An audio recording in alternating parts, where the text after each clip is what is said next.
In the 1980s, President Ronald Reagan gave a series of speeches basically saying that people of the Earth would unite if faced by an out-of-this-world alien threat. I couldn't help but say to him, just think how easy his task and mine might be in these meetings that we held if suddenly there was a threat to this world from some other species, from another planet, outside in the universe. We'd forget all the little local differences that we have between our countries, and we would find out once and for all that we really are all human beings here on this earth together. In our obsession with antagonisms of the moment, we often forget how much unites all the members of humanity. Perhaps we need some outside universal threat to make us recognize this common bound. I occasionally think how quickly our differences worldwide would vanish if we were facing an alien threat from outside this world. At the time, nobody knew exactly what he meant, but they thought that he meant well. It wasn't until the 1990s when George H.W. Bush started to push the New World Order to the public that people began to understand the unity that Ronald Reagan spoke about.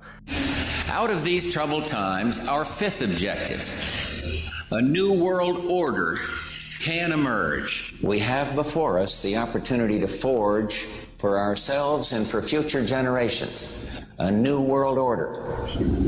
When we are successful, and we will be, we have a real chance at this new world order. It is a big idea, a new world order. Such is a world worthy of our children's future. A world in which there is the very real prospect of a new world order.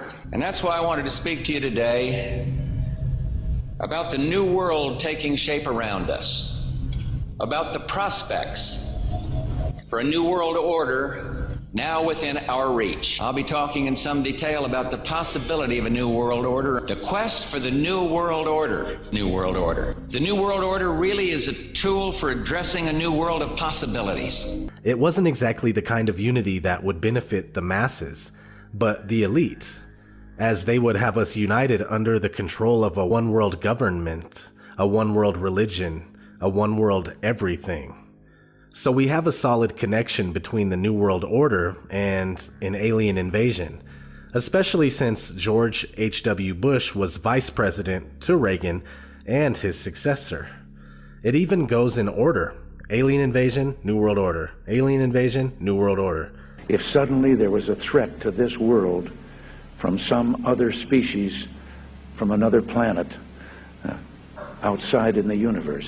We have before us the opportunity to forge for ourselves and for future generations a new world order. Perhaps we need some outside universal threat. It is a big idea, a new world order. Let's fast forward to more recent events where we are seeing the alien agenda escalate more than ever. 2014, Bill Clinton talks about aliens on Jimmy Kimmel. Take a quick break. But when we come back, I hope you will indulge me in something, because I want to ask you about your access to the files on the UFOs. Okay? President Clinton is here with us. We'll be right back. President Bill Clinton is here with us. So if I was president, and I won't be, let's be honest, the first thing I would do after putting my hand on that Bible and taking that oath to serve the country is I wouldn't even probably finish the oath. I would run to the White House. I demand to see all the classified files on the UFOs. Because I want to know. I'd want to know what has been going on. Did you do that? Sort of. Sort of. Yeah, we had, I think it was at the beginning of my second term, we had the anniversary of Roswell. You waited that long? I did. Wow.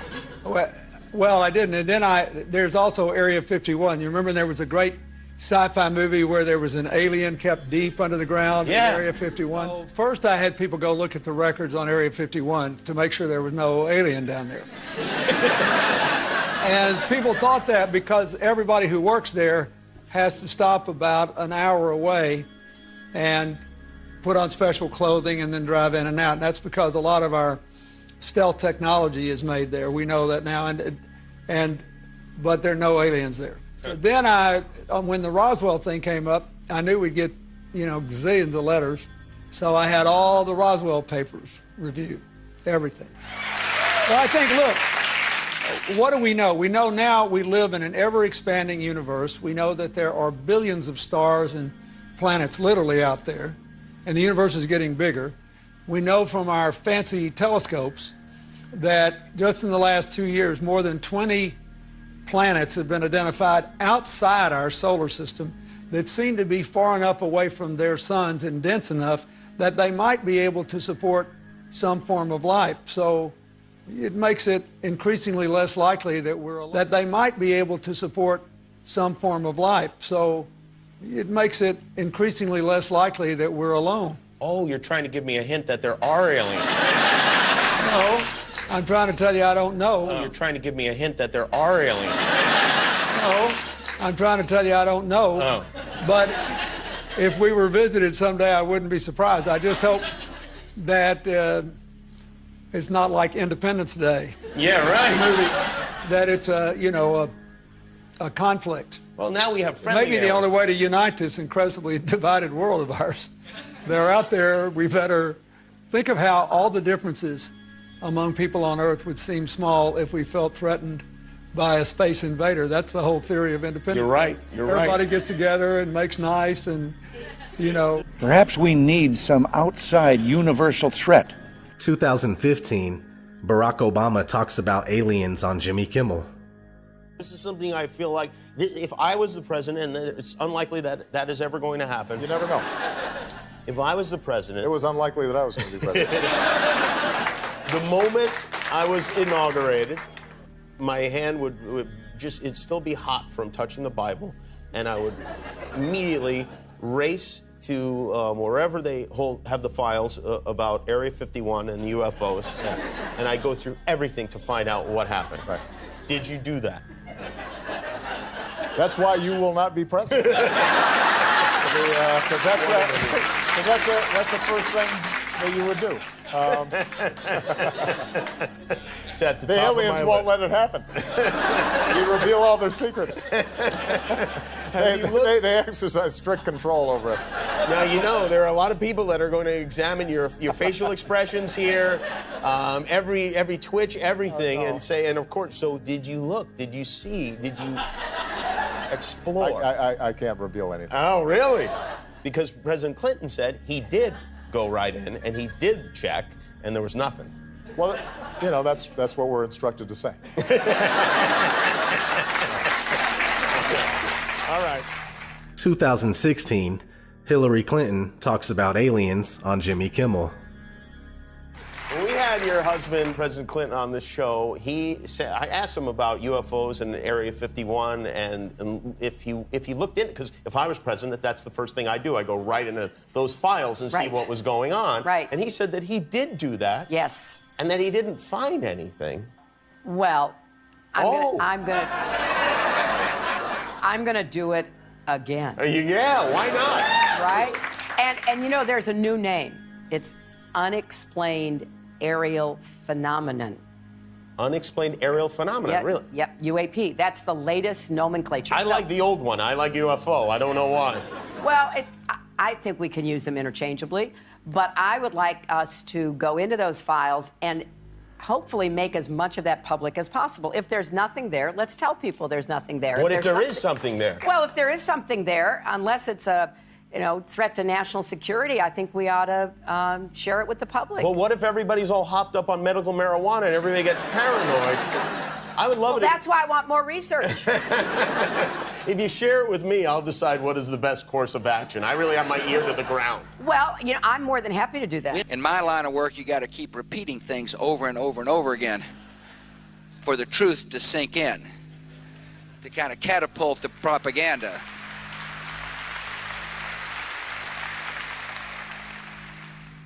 So you see, what used to pass for a tinfoil hat theory is now being pushed by the mainstream and accepted on a wide scale.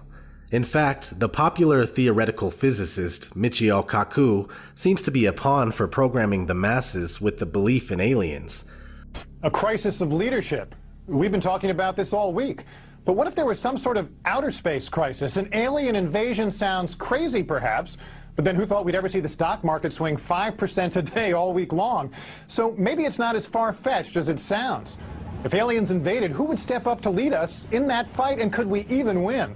That's just one of the questions the Discovery Channel's new series, Curiosity, looks at. Joining me now is physics professor Michio Kaku, who is a consultant for the series. Professor, welcome. The biggest question before we get any invasion is, do aliens even exist, and how would we know? Well, the Kepler satellite currently orbiting in outer space has identified about 50 planets that seem very much Earth-like. In fact, every week we discover another Jupiter-sized planet in outer space. Now, to be sure, most of them probably have no more than microbial life, just germs. But a few of them may have intelligent life, perhaps even more advanced than what we have on Earth. Now, so how does this actually work? When Discovery decided they were going to do a show on alien invasions, your phone rings because you're on the sort of speed dial for theoretical physicists who can help them do the war game for how this might play out? Well, believe it or not, we physicists have actually studied the question of what happens if we do encounter a hostile advanced civilization in space. Open your mind to the possibility that one day we will make contact with an intelligent civilization in outer space that could be thousands, millions of years ahead of us in technology. The Kepler satellite has identified 2,000 planets orbiting other star systems. So tonight, when you look at the night sky, realize that somebody could be looking back at you. Now, if there is a life form out there, they could be literally millions of years ahead of us. The universe is 13.7 billion years old, so 1,000,000 years is nothing compared to the age of the universe. I mean, we have nothing to offer them. Are we going to get answers in our lifetime about this? Well, next we're going to focus our radio telescope to see whether we can eavesdrop on their I Love Lucy.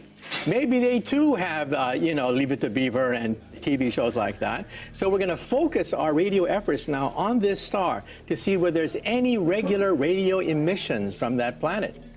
Oh, it's so exciting. Michio, thank you so much for joining us. Yeah, my pleasure. The big question of, do you think there's intelligent life elsewhere out there? Do you think there is? And if there is, do you think it's visited us before? Well, the big question is there intelligent life on the Earth? And I think not, by looking at the presidential debates. However, we have to look at the fact that just this week, NASA released the fact that 1,200 planets were discovered by the Kepler satellite just this past week. We always learned in school that there were 9 planets if you wanted to include Pluto. Yes, if you did or if you didn't want to. But with all the newfangled telescopes out there and in space, the discoveries seem to keep coming. So Linda Schmidt tells us about NASA's biggest haul yet. NASA's Kepler Space Telescope has made a groundbreaking discovery: 1,284 new planets. This NASA animation shows that it is the single largest collection of planets that have ever been found. I think it's really exciting to find that when you look up in the stars, at the stars at night, many of those stars have planets just like our solar system. And now we know that for sure. And so we now know that perhaps there are 1 billion Earth-like planets in our backyard, the Milky Way galaxy. Go out tonight and have an existential shock, looking at the night sky, realizing that there are probably 1 billion planets that are Earth-like. I think I only had to memorize 8 of them in school. I think I got off easy. Right. And to think that we're the only game in town, I think, is kind of presumptuous. That question, though, the idea that there is intelligent life and it's been here, do you think we've been visited by extraterrestrial intelligent life? First of all, I think they're out there, okay? To kind of catapult the propaganda. Whenever a mainstream scientist says anything about anything, there are millions upon millions of people willing to form their belief system around the statements of that scientist. So here we are in 2016, and when you look at any online poll as to whether aliens exist or not, the belief in aliens always wins by more than half. So we have passed the tipping point for critical mass, which perfectly sets the stage for a Project Bluebeam fake alien invasion. Even though what we call outer space is not what we think it is, and we have never been to the moon or past low Earth orbit for that matter, NASA admits this on numerous occasions while you're not even paying attention. NASA's next spacecraft, already being built and tested across America, will do those things and more.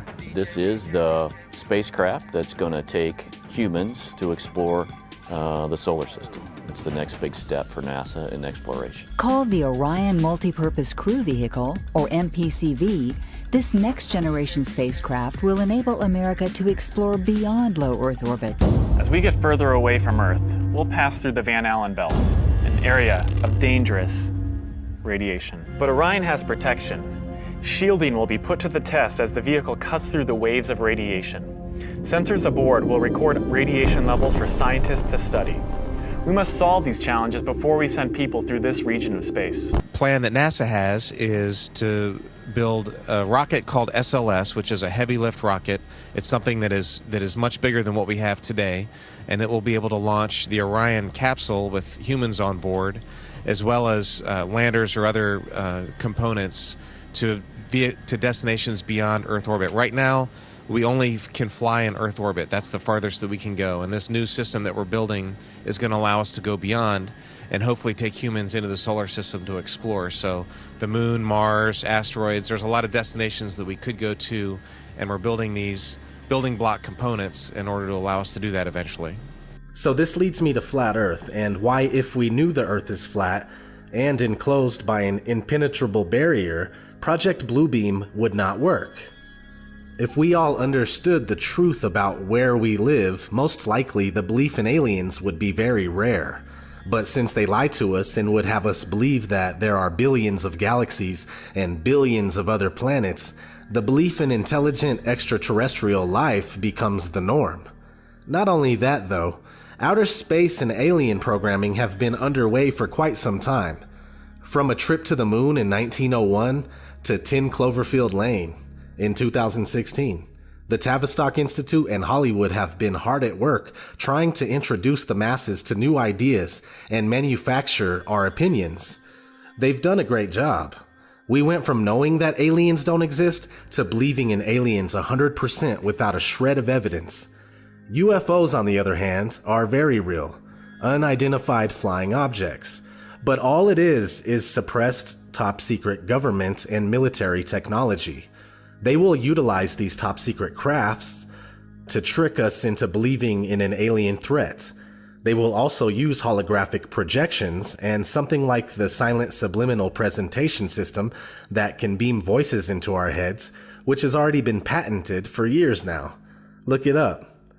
While you're at it, look at hologram technology that's already been used to show Michael Jackson on stage and even Tupac performing as well.